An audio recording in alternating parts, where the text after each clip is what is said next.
گھر کے اندر عمل چلتا ہے، باہر تو چلو بات بھی چل جاتی ہے۔ تو والد کا جب تک کردار بچے نہیں دیکھتے جب تک، اتنی دیر تک ان کا تبدیل ہونا ممکن نہیں ہوتا۔ حضرت عمر فاروق رضی اللہ تعالیٰ عنہ نا باہر والوں کا بھی بڑا سخت حساب کرتے تھے۔ بڑا ایک گورنر صاحب نے لباس بڑا شاندار پہننا شروع کر دیا تھا، تو حضرت عمر نے اتروا کے نا تو انہیں ٹاٹ کا لباس پہنا کے تو اونٹ چرانے کی ڈیوٹی دے دی تھی۔ اتنا سخت احتساب کرتے تھے۔ کسائی کی دکان پر بھی 1-2 گھنٹے کھڑے ہوتے تھے۔ جو آدمی مسلسل 2 دن گوشت خریدتا تھا نا، فرماتے تھے اس کا ٹیکس بڑھا دو، لوگوں کو دال نہیں مل رہی اور یہ روز گوشت کھاتا ہے۔ حضرت فاروق اعظم، اس کو جزیہ کہا جاتا تھا، یا کچھ اور معاملات ہوتے تو بڑھا دیتے تھے۔ مسلسل جو 2 دن آدمی گوشت کھاتا تھا، فرماتے تھے مدینے میں غربت ہے، اگر یہ والا نظام تم کرو گے تو غریب لوگ کس کی طرف دیکھیں گے۔ لیکن اس سے زیادہ بڑھ کر جو ان کی زندگی کا معیار اور سٹیٹس تھا وہ یہ تھا کہ اپنے گھر کا خاص خیال رکھتے، خاص توجہ کرتے۔ ملک شام سے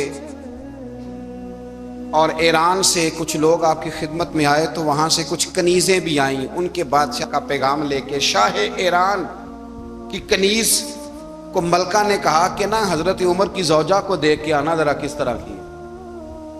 ہمارے ملک میں کیا کہتے ہیں؟ خاتون اول، باقی سارے دووں میں خاتون اول۔ ذرا خاتون اول کو دیکھ کے آنا۔ تو وہ جب آئی نا گھر میں ملنے، تو کہا کہ مجھے میری ملکہ نے کہا تھا کہ عمر کی زوجہ سے، اہلیہ سے ملاقات کر کے آنا۔ تو حضرت عمر کی اہلیہ نے نا ایک جوڑا کپڑوں کا دے دیا ملکہ کے لیے، اور ایک خوشبو کی شیشی دے دی۔ اب جب وہ تحفے وہاں گئے تو اس ملکہ نے نا کچھ سونے کا سامان بھیجا، کچھ زیورات بھیجے، کچھ تحائف بھیجے۔ جب حضرت عمر کے گھر آئے نا، وہ خادم لے کے آیا، اس نے کہا جی آپ کی اہلیہ نے تحفے بھیجے تھے۔ تو جواب میں شاہ ایران کی بیوی نے، یہاں جس ملک کا وہ سفیر تھا، انہوں نے بھی یہ بھیجے ہیں۔ تو حضرت عمر فاروق نا وہ تحفے لے کے گھر گئے، تو جا کے کہنے لگے اپنی اہلیہ سے، یہ تو کب سے تحفے تحائف بھیجنے لگ گئی ہے؟ یہ کب سے نظام شروع ہو گیا؟ تو کہ حضور تحفہ دینا لینا تو ٹھیک ہے، سنت ہے، محبت بڑھتی ہے، تو یہ کوئی قباحت نہیں، اور میں نے اپنی ذاتی استعمال کے لیے جو چیزیں رکھی تھی وہ میں نے دی ہیں۔ تو حضرت عمر فاروق رضی اللہ تعالیٰ عنہ فرمانے لگے، ہم نے کسی ملک کے ساتھ اور اس کے بادشاہ کے ساتھ ذاتی تعلق نہیں بنانا، تعلق جو بھی بنے گا رسول اللہ کے دین کی برکت سے بنے گا۔ ذاتی رشتے نہیں ہم نے قائم کرنے، ذاتی۔ آپ کے ملک کی جو ایئر لائن جس کا ہر سال خسارے کا ڈنڈورا پیٹا جاتا ہے نا، وہ ہمارے بادشاہ صاحب اور صدر صاحب اگر غیر ملکیوں کو گھوڑا کبھی بھیجنا ہو نا، گھوڑا، تو پورا ایک جہاز گھوڑا لے کے تحفے میں جاتا ہے، پورا جہاز۔ غریب قوم کا یہ سرمایہ، اور قوم بڑی بادشاہ ہے، لائنوں میں لگ کے ووٹ دیتی ہے۔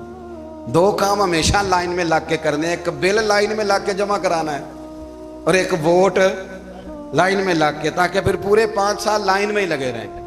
مرضی سے آپ ووٹ دینا، پر جو بات درست ہے اس کو سنو۔ حضرت عمر فاروق رضی اللہ تعالیٰ عنہ نے اپنی اہلیہ سے پوچھا کتنے کا تھا وہ تیرا جوڑا اور خوشبو کی شیشی؟ انہوں نے کہا 3 دینار کی۔ فرمایا یہ 3 دینار تیرے، اور باقی جو تحفے آئے ہیں وہ تو خود کہہ، چونکہ اس نے تیرے نام بھیجے ہیں، تو کہہ کہ میں مال غنیمت میں دیتی ہوں، تو کہہ میں مسلمانوں کو کہہ۔ تو زوجہ ہنس پڑی، کہنے لگی میں نام بھی کہوں تو مجھے کہنا تو پڑے گا ہی، کہنا تو میں نے ہے ہی، جو کہ سامنے عمر فاروق ہیں، لہذا فرمایا کہہ دیتی ہوں میں نے دیا خزانے کو۔ حضرت عمر نے جمع کرا لیا۔ میں یہ کیا بات ہوئی؟ میرے گھر والے جو مرضی کریں، ان کا معیار زندگی جس طرح کا مرضی ہو۔ اور حضرت عمر ایک جملہ کہا کرتے تھے، اللہ کرے کہ یہ باتیں اس دور حاضر میں ہماری سمجھ میں آئیں۔ حضرت عمر فاروق رضی اللہ تعالیٰ عنہ اپنے بچوں کو فرمایا کرتے تھے کہ بہت آدمی کو بھوک لگی ہو نا، اور پھر اس کی پسند کا کھانا پکا ہو، جتنے شوق سے وہ اس کھانے کو دیکھتا ہے نا، فرمایا اس طرح پوری قوم اپنے بادشاہوں کے خاندان کو دیکھتی ہے، اس تیزی کے ساتھ دیکھتے ہیں کہ ان کے گھر میں کیا ہو رہا، ان کا معیار زندگی کیا ہے، ان کا سٹیٹس کیا ہے۔ آپ کے بچے دونوں کاروبار کے لیے مصر گئے، ایک بہت بڑا قافلہ گیا مدینے سے مصر تجارت کے لیے، تو یہ گئے تجارت کے لیے، تو حضرت عبداللہ ابن عمر، حضرت عبید اللہ ابن عمر، حضرت عمر کے دونوں بیٹے گئے۔ جناب عمر فاروق کے بچے جب وہاں پہنچے تو مصر کے گورنر نے نا لوگوں کو تعارف کرایا کہ یہ عمر فاروق کے بیٹے ہیں۔ ایک چھوٹی سی بات کر دوں، یہ چودھری کے بیٹے کو کون بتاتا ہے کہ تو چودھری کا بیٹا ہے؟ باہر والے بتاتے ہیں، گھر والے. اور سیٹھ صاحب کے بیٹے کو کون بتاتا ہے کہ تو سیٹھ صاحب کا بیٹا ہے؟ اور مالک کو کون بتاتا ہے کہ تو مالک کا بیٹا ہے اور یہ کرایہ دار ہے؟ یہ کون بتاتا ہے؟ یہ سوچ ہم دیتے ہیں بچوں کو. چودھری اور کمی کی سوچ، امیر اور غریب کی سوچ، مالک اور کرایہ دار کی سوچ، گھر کے مالک کی اور کام کرنے والے کی سوچ، یہ ہم دیتے ہیں. یاد رکھنا، یہ ہم دیتے ہیں، یہ ہمارا مزاج ہے. یہ باہر سے نہیں آتی. تو کوئی شہزادہ ہے، تو سیٹھ ہے، تو نواب ہے، یہ سوچ باہر سے نہیں آتی. یہ اماں سوچ دیتی ہے، اماں. یہ ابا سوچ دیتا ہے. اور پھر جب تباہی اترتی ہے تو اس کے ذمہ دار بھی باہر والے نہیں ہوتے، گھر والے ہوتے ہیں. گھر والے. ہمارے بچوں کی طبیعتوں پر زیادہ نقش باہر والوں کا نہیں ہوتا، گھر والوں کا ہوتا ہے. یاد رکھیے گا. حضرت عمر فاروق رضی اللہ، بچے ہیں، شہزادے ہیں، وہ کاروبار کرنے گئے اور وہاں بتایا گورنر صاحب نے کہ یہ فاروق اعظم کے بچے، امیر المومنین کے. لوگوں نے ان سے زیادہ مال خریدا، تجارت میں زیادہ نفع ہوا. ظاہر ہے کہ وہ آپ کے جو اللہ خیر کرے حکمران ہیں، ان کے کاروبار کتنے ملکوں میں ہیں، کس بنیاد پر ہیں؟ وہ صرف اس بنیاد پر کہ وہ حکمران رہے، ان کے لیے آسان تھا بڑے لوگوں سے تعلقات بنانا. حضرت عمر فاروق رضی اللہ تعالیٰ عنہ کے بچے ڈھیروں مال کما کے جب واپس آئے نا، تو حضرت عمر سے آ کے بچوں نے بطور محبت کا، ابا جی اللہ نے بڑا ہی فضل کیا ہے، بڑا مال کمایا الحمدللہ، یہ دیکھیں کتنا نوازا ہے. تو حضرت عمر کہنے لگے سارے قافلے نے اتنا ہی کمایا ہے؟ سارے قافلے نے اتنا ہی کمایا ہے؟ تو حضور نہیں، سارے قافلے نے اتنا نہیں کمایا، سب کو اتنا نہیں ملا.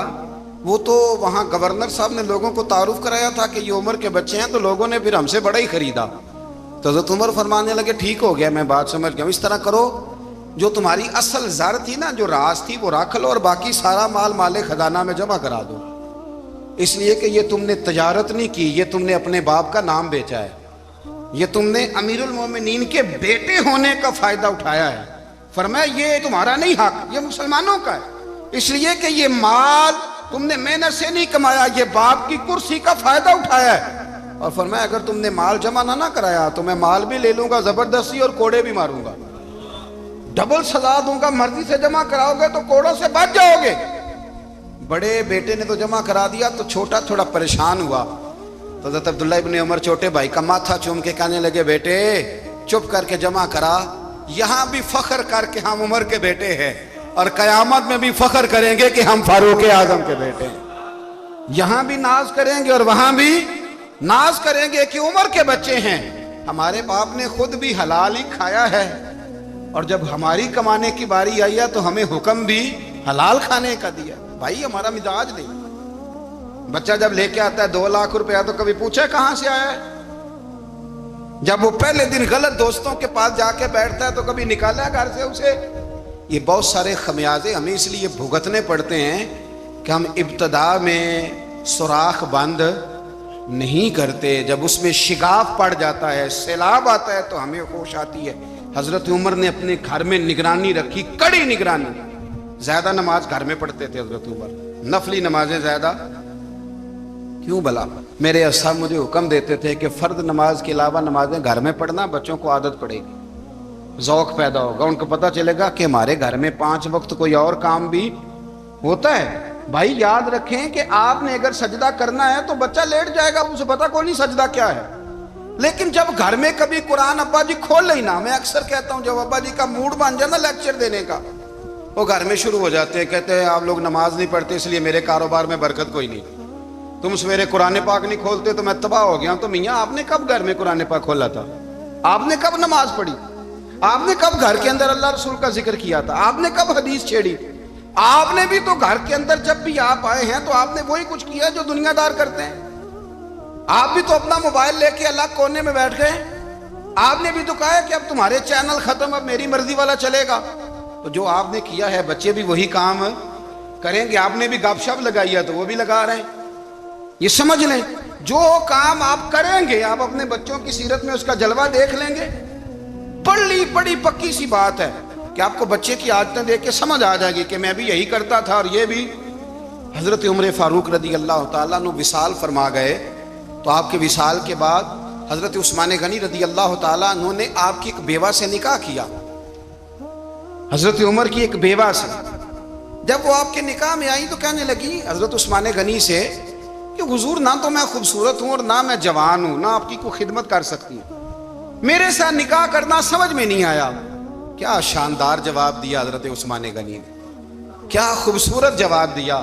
فرمانے لگے میں نے اس لیے نکاح نہیں کیا کہ مجھے تمہارے حسن سے دلچسپی تھی یا تمہاری خدمت کی ضرورت تھی، میں نے تو اس لیے نکاح کیا ہے کہ مجھے بتاؤ عمر فاروق گھر کے اندر اپنے رب کی عبادت کس طرح کرتے تھے، وہ قرآن پاک کس طرح پڑھتے تھے، وہ رویا کیسے کرتے تھے، استغفار کا طریقہ کیا، کس وقت کس انداز میں وہ اپنے رب کو یاد کرتے تھے۔ اس لیے کہ عمر کئی دفعہ گھر سے آتا تھا تو میں اس کے چہرے پر نور دیکھا کرتا تھا، میں روشنی دیکھتا تھا، ایک معیار دیکھتا تھا۔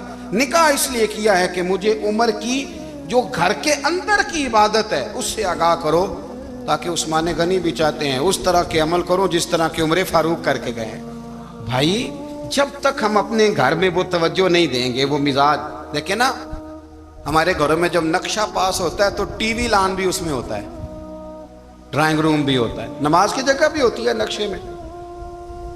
صحابہ جب گھر بناتے تھے تو ایک مسجد بیت کا نقشہ پاس کرتے تھے، ذہن میں رکھتے تھے کہ یہ کونا نماز کے لیے، وہاں جوتے لے کے کوئی نہیں جائے گا، وہاں نماز پڑھی جاتی تھی، عورتیں وہاں اعتکاف کرتی۔ ٹی وی لان تو آ گیا ہے اور گھر کے اندر ٹی وی رکھنے کے لیے تو ایک کمرہ الگ سے بنا دیا گیا ہے، اور اب جو نئے نقشے پاس ہو رہے ہیں اس کے اندر گھروں کے اندر جگہ بنائی گئی ہے جہاں کمپیوٹر رکھے جائیں، اور بچوں کے لیے وائرنگ ہوگی نیچے تاکہ انہیں کوئی مشکل درپیش نہ ہو۔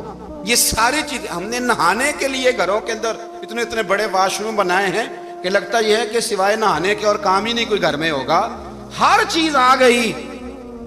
پر اللہ کرے کوئی تفسیر بھی ٹیبل پہ پڑی نظر آئے، کوئی حدیث کی کتاب بھی ٹیبل پہ پڑی نظر آئے۔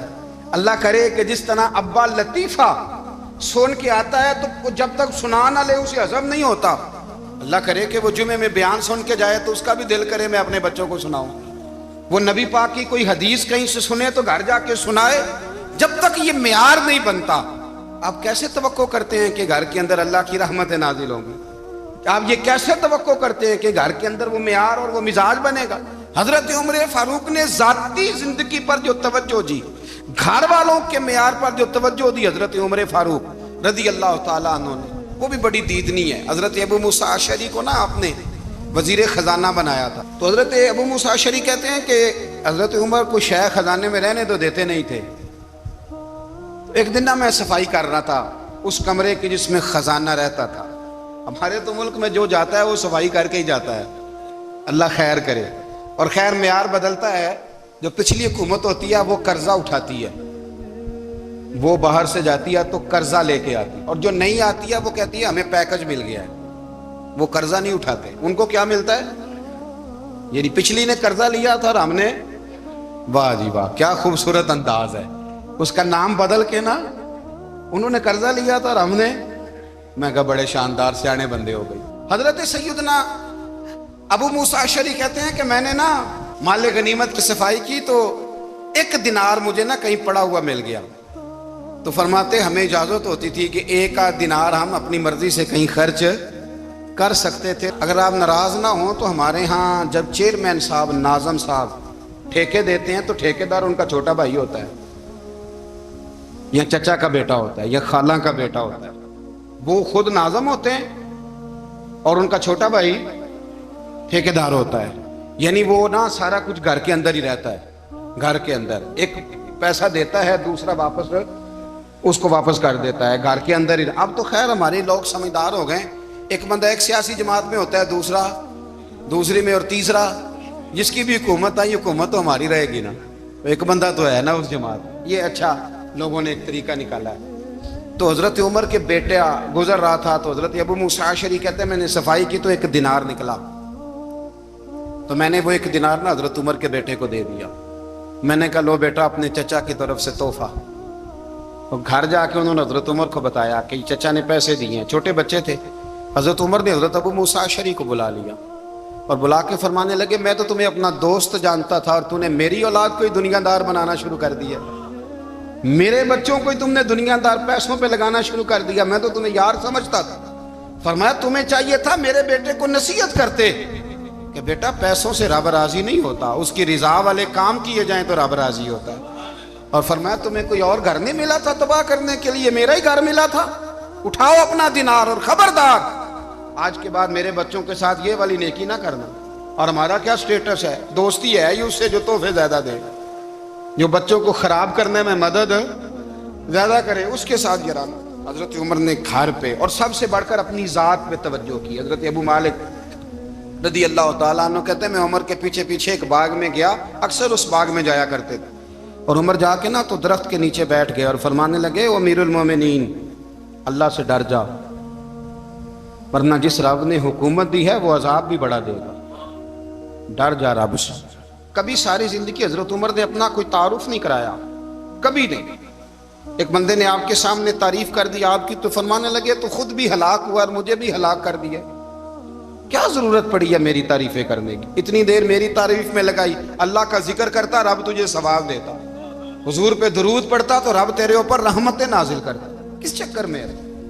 آج جتنا اچھی کوئی خوشامد کرے اتنی اچھی وزارت ملتی ہے، جتنی اچھی اس کو جو ہے وہ چاپلوسی کرنی آیا درجہ بھی اسے اتنا ہی اچھا ملتا ہے۔ حضرت عمر فاروق رضی اللہ تعالیٰ عنہ آپ کے بیٹے کہتے ہیں، صاحب فتوح الشام نے لکھا ہے، آپ کے صاحبزادے کہتے ہیں میں نکلا تو میرے ابا جی نا اپنی پشت پر مشکیزہ رکھ کے کنویں سے پانی بھر کے آ رہے، میں دوڑ کے آگے گیا، میں نے کہا ابا جی مجھے دے دے۔ فرمانے لگے بیٹا تیرا کیا خیال ہے، کوئی اور نہیں تھا مشکیزہ بھر کے لانے کے لیے، تیرا کیا خیال ہے؟ کہا ابا جی بڑے لوگ تھے پر آپ کیوں اٹھا رہے ہیں؟ فرمانے لگے نفس نا ذرا میرا بڑا ہو گیا تھا، اسے ذرا ذلیل کر رہا ہوں، ذرا اپنا محاسبہ کر رہا ہوں، یہ مجھے کہہ رہا تھا تو بڑی چیز ہے، تو میں نا ابھی مشکیزہ گھر رکھ کے آؤں گا، پھر تیری ماں نے مجھے کہا ہے کہ گھر میں لکڑیاں کوئی نہیں جلانے کے لیے، پھر میں جنگل سے لکڑیاں کاٹ کے لاؤں گا، امیر المومنین بن کے نا تو میرا نفس تھوڑا بڑا ہو گیا۔ اب یقین کریں ہمارا آزما خراب ہو جاتا ہے جب تک ہمارا تعارف صحیح نہ ہو، ہمارا تعارف ٹھیک نہ ہو، میں یہ ہوتا ہوں میں وہ ہوتا ہوں، چھوڑ مٹی دیں تے مٹی رہنا ہی، مٹی دیں تے مٹی دیں تے مٹی رہنا ہی، ایویں کادی بلے بلے اج مٹی دے اتے بندیا تے کل مٹی دے تھلے، مٹی دیں تے مٹی رہنا ہی، کادی بلے، مجھے پوچھ لو مجھے جان لو میرا نام لے لو، میں بھی آیا ہوں میں بھی ہوتا ہوں، میرا بھی یہ تذکرہ ہے۔ جس کو اپنا تعارف کرانا پڑ گیا اس سے بھی زیادہ کمزور کوئی ہے؟ فوٹو میں دکھاتا پھرتا ہے فلانے کے ساتھ فوٹو، فلانے تو کمزور بندے یہ کام کر۔ حضرت عمر فاروق اللہ اکبر، حضرت عمر جیسا بندہ 24 لاکھ مربع میل کا حکمران، اور شاہ روم کو خط لکھ کے کہتا ہے میں منت نہیں کرتا میں حکم دیتا ہوں، اتنا تگڑا بندہ۔ جنگ قادسیہ کے لیے حضرت سعد بن ابی وقاص کو بھیجا، فتوح الشام پڑھ کے دیکھیں۔ حضرت عمر بڑے پریشان ہیں، اتنے دن ہو گئے کوئی رپورٹ ہی نہیں آئی، اب تو موبائل ہے نا، ایک ایک منٹ کی رپورٹ لیں آپ، بلکہ آپ ایک منٹ کی فوٹو لیں، آپ رپورٹ تو دور رہ گئی۔ حضرت عمر فاروق رضی اللہ تعالیٰ عنہ بڑے پریشان ہیں کہ قادسیہ میں حضرت سعد بن ابی وقاص کے ساتھ لوگ جہاد کرنے گئے، رپورٹ کوئی نہیں آ رہی، اتنے پریشان تھے کہ باہر نکل کے نا اس رستے پہ بیٹھ جاتے جو رستہ قادسیہ کی طرف سے آتا تھا، جو بھی آتا جاتا پوچھتے جنگ کے کیا حالات ہیں۔ ادھر جب اللہ نے فتح دے دی نا تو حضرت سعد بن ابی وقاص رضی اللہ تعالیٰ عنہ نے ایک قاصد کو خط دے کے بھیجا، کہنے لگے عمر کے پاس جاؤ، انہیں اطلاع دو کہ الحمدللہ اللہ نے اسلام کو فتح عطا کر دی۔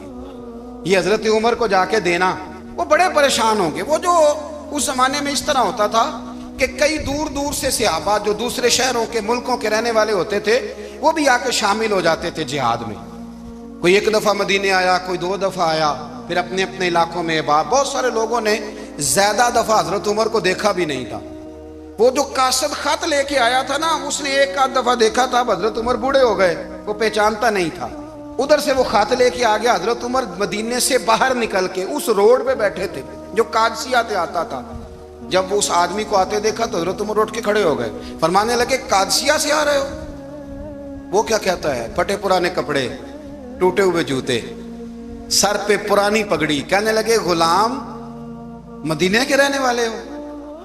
حضرت عمر کہنے لگے ہاں مدینے کا ہوں۔ کہا میں قادسیہ سے آیا ہوں، الحمدللہ اللہ نے اسلام کو فتح دے دی ہے، الحمدللہ کفر کی کمر ٹوٹ گئی ہے۔ اس نے یہ بات کر کے تو گھوڑے کو ایڑی لگائی، گھوڑا دوڑنے لگا مدینے کے، حضرت عمر بھی ساتھ ساتھ دوڑ رہے، فرمانے لگے اچھا بتاؤ خالد بن ولید کا کیا حال ہے؟ تھوڑا آگے جا کے فرمانے لگے اسامہ بن زید کیسے ہے؟ وہ کہتے ہیں ٹھیک ہے. پھر اس نے اور گھوڑا، عمر ساتھ ساتھ دوڑ رہے ہیں، ساتھ ساتھ 24 لاکھ مربع میل کا حکمران، ایک جوتا پیر سے نکل گیا، عمر دوڑ رہے ہیں. آگے جا کے پوچھتے ہیں سعد بن ابی وقاص کا کیا حال ہے؟ کہ حضور وہ بھی ٹھیک ہے. کتنے لوگ میرے شہید ہو گئے مسلمانوں میں سے؟ کہنے لگا صحیح گنتی کا نہیں پتا، یہ لفظ ادا ہوتے ہوتے مدینے کی سرحد آ گئی. لوگوں نے عمر کو گھوڑے کے ساتھ دوڑتے دیکھا تو کہا امیر المومنین کیوں دوڑ رہے ہیں؟ وہ غلام چھلانگ لگا کے نیچے آیا، قدموں میں بیٹھ گیا. کہنے لگا حضور آپ نے بتایا ہی نہیں آپ امیر المومنین ہیں. آپ فرمانے لگے کیا بتاتا؟ میں تو اونٹ چرانے والے کا پتر ہوں، کیا بتاتا؟ وہ عمر ہوں جس نے اپنے گناہوں کا حساب دینا ہے، کیا بتاتا؟ جو سعد بن ابی وقاص کو جہاد پہ بھیج کے خود بزدلوں کی طرح گھر میں بیٹھا ہے، کیا بتاتا؟ کوئی حیثیت نہیں، کوئی طور. تو نے اچھا کیا، تو مجاہد تھا، مجھے ساتھ ساتھ دوڑایا، تو نے اچھا کیا. جتنے لوگ تھے چیخیں مار کے رونے لگے. حضرت فاروق اعظم سے کہنے لگے عمر جب تک تیرے جلوے رہیں گے اللہ کامیابیاں ہی عطا فرمائے گا، جب تک تیرا رنگ رہے گا اللہ تعالیٰ نوازتا ہی رہے گا. کچھ نہیں کبھی اپنا آپ ظاہر ہی نہیں کیا. بہت بڑے تھے، بہت بڑے تھے حضرت عمر، بڑے تھے. حضرت ابو رافع غلام تھے، قرآن پاک بڑا سونا پڑھتے تھے. حضرت عمر جب بھی انہیں ملتے کہتے ابو رافع تو عمر سے اچھا ہے، قرآن بڑا شاندار پڑھتا ہے. تو وہ کہتے حضور اگر میں قرآن صحیح پڑھتا ہوں تو آپ کو قرآن کی تشریح زیادہ صحیح آتی ہے، آپ بھی تو مجھ سے افضل ہیں. تو آپ فرماتے نہیں پھر بھی تو مجھ سے افضل ہے. کیوں؟ اس لیے کہ تو اپنے آقا کی نوکری بھی ٹھیک کرتا ہے اور رب کی عبادت بھی ٹھیک کرتا ہے، اور مجھے خالص صرف عبادت کرنی ہوتی ہے وہ بھی ٹھیک نہیں کر پاتا. ساری زندگی اپنا محاسبہ، ساری زندگی اپنے گریبان میں دیکھا، ساری زندگی اپنے آپ کو پرکھا، اپنے آپ کو ٹٹولا. 62 سال عمر بیت گئی. حضرت حذیفہ بن یمان ایک صحابی تھے، میرے نبی کریم علیہ السلام نہ ان سے راز کی باتیں کرتے تھے. ہر بندے کا ہاضمہ ٹھیک نہیں ہوتا، سب سے راز کی بات نہیں کرنی چاہیے. حضرت حذیفہ بن یمان کہتے ہیں حضور راز کی باتیں بتاتے. مدینہ منورہ میں جو منافقین تھے ان کی لسٹ بھی نبی پاک نے حضرت حذیفہ بن یمان کو دی تھی. جب کوئی مشکوک آدمی مر جاتا نا تو صحابہ کہتے ہیں ہم دیکھتے اگر حضرت حذیفہ نے جنازہ پڑھا ہے تو ہم بھی جنازہ پڑھ لیتے. نبی پاک نے بھی کچھ جنازے نہیں پڑھے. ترمذی میں ہے فرمایا عثمان سے جو بغض رکھے اس کا جنازہ نہیں پڑھیں گے. حضرت حذیفہ بن یمان اگر جنازہ پڑھتے تو لوگ پڑھتے، وہ نہ پڑھتے تو لوگ جنازہ نہ پڑھتے. حضرت حذیفہ بن یمان کہتے ہیں جناب عمر فاروق کی خلافت کے آخری ایام تھے، کچھ دنوں کے بعد وہ شہید ہو گئے. فرماتے آدھی رات کا وقت تھا، میں گھر میں سویا تھا بڑا بے فکر، اچانک میرے دروازے پہ دستک ہوئی، میں گھبرا کے اٹھا. اتنی رات کو کون آیا؟ کہتے ہیں قربان جاؤں دروازے پہ گیا تو امیر المومنین فاروق اعظم دروازے پہ. میں نے کہا عمر کوئی حکم تھا تو مجھے بلا لیتے. کہنے لگے میں نا امیر بن کے نہیں آیا، تیرا ویر بن کے آیا ہوں. امیر المومنین کی حیثیت سے سرکاری کام سے بلاتا تو وہاں بلاتا، مجھے ایک ذاتی کام پڑ گیا. کہتے میں نے عمر کو گھر کی اندر بلا کے چارپائی پہ بٹھایا. میں نے کہا حضور میں غریب آدمی میں کیا آپ کے کام آ سکتا ہوں؟ تو کہتے ہیں انہوں نے نا مجھے ساتھ بٹھا لیا، پھر میرا ہاتھ پکڑ لیا. کہنے لگے تو عمر کو جانتا ہے؟ عمر جھوٹ نہیں بولتا. تو جانتا ہے؟ عمر وعدوں کا پکا ہے. کہا حضور جانتا ہوں. کہا میں اس وقت آیا ہوں جب دیکھ بھی کوئی نہیں رہا. حضرت حذیفہ بن یمان کہتے ہیں پریشان ہو گیا، حضور پہلیاں نہ بجھوائے، مہربانی کریں بتائیں کدھر آئے ہیں. حضرت عمر فاروق فرمانے لگے 62 سال کا ہو گیا ہوں، 63 میں چل رہا ہے، داڑھی سفید ہو گئی ہے، پھل پک گیا، اٹھ فریدہ ستیا، داڑھی آ گئی پور، اگا نیڑے آ گئی، پیچھا رہ گئی دور.